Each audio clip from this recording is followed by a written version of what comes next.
প্রতিবাদে এবং এই দেশে একটি আধুনিক এক কেন্দ্রিক শিক্ষা ব্যবস্থার পক্ষে অবস্থান নিয়ে আজকে এই মানববন্ধন ও সমাবেশের আয়োজন করেছেন সোশ্যাল অ্যাক্টিভিস্ট ফোরাম। এই সোশ্যাল অ্যাক্টিভিস্ট ফোরামের সংগ্রামী সভাপতি মুফতি মাসুম বিল্লাহর নেতৃত্বে আজকে আমরা এখন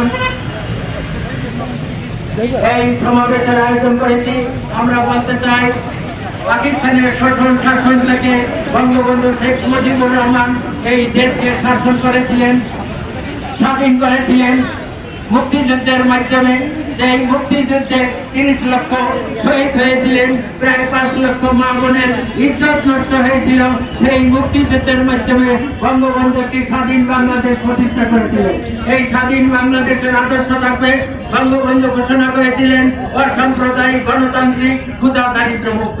কিন্তু বঙ্গবন্ধু 1974 সালে কুদরতি ক্ষুধা শিক্ষানীতি করেছিলেন। সেই শিক্ষানীতি আধুনিক ব্যবস্থায় শিক্ষিত হবে বাংলাদেশ, সেই শিক্ষা ব্যবস্থায় এই দেশের কারিগরি শিক্ষা থাকবে, সেই শিক্ষা ব্যবস্থার মাধ্যমে এই দেশের মানুষ হবে গণতান্ত্রিক এবং আইনের শাসনের দেশ।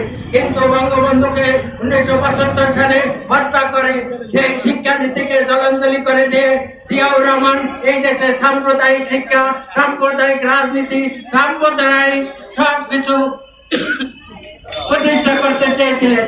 কিন্তু শেখ হাসিনা ক্ষমতায় এসে আবার সেই অসাম্প্রদায়িক গণতান্ত্রিক দেশের ব্যবস্থা করেছিলেন, শিক্ষার ব্যবস্থা করেছিলেন। আমাদের বলতে হবে যে 1937 সালে শেরে বাংলা এই দেশে একটি আধুনিক শিক্ষানীতি করেছিলেন। সেই শিক্ষানীতির মাধ্যমে পাকিস্তান আমলে অনেকেই শিক্ষিত হয়েছিলেন এবং পাকিস্তান আমলে শেরে বাংলা ঢাকা বিশ্ববিদ্যালয় প্রতিষ্ঠার কারণে আজকে আমরা স্বাধীন বাংলাদেশ। তারপরে বঙ্গবন্ধু 1974 সালে শিক্ষানীতিও করেছিলেন এবং 32,000 প্রাইমারিকে জাতীয়করণ করেছিলেন। সেই পথকে অনুসরণ করে আমাদের প্রধানমন্ত্রী শেখ হাসিনা গত বছর এই দেশে আবার 32,000 প্রাইমারিকে সরকারিকরণ করেছিলেন। আসুন আমরা শেখ হাসিনার নেতৃত্বে এক কেন্দ্রিক শিক্ষা ব্যবস্থা করি।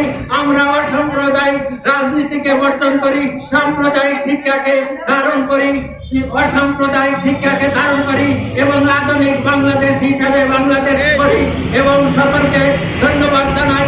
আসুন আমরা স্বাধীনতার চেতনায়, মুক্তিযুদ্ধের চেতনায় অসাম্প্রদায়িক বাংলাদেশ করি, বঙ্গবন্ধুর আদর্শে সোনার বাংলাদেশ করি, শেরে বাংলা সরলটি ভাসানী আকাঙ্ক্ষিত বাংলাদেশ করি। সবাইকে ধন্যবাদ জানিয়ে আমরা বলতে চাই, আসুন আমরা অসাম্প্রদায়িক গণতান্ত্রিক ক্ষুধা দারিদ্র মুক্ত দেশ করি। জয় বাংলা, বাংলাদেশ চিরজীবী হোক।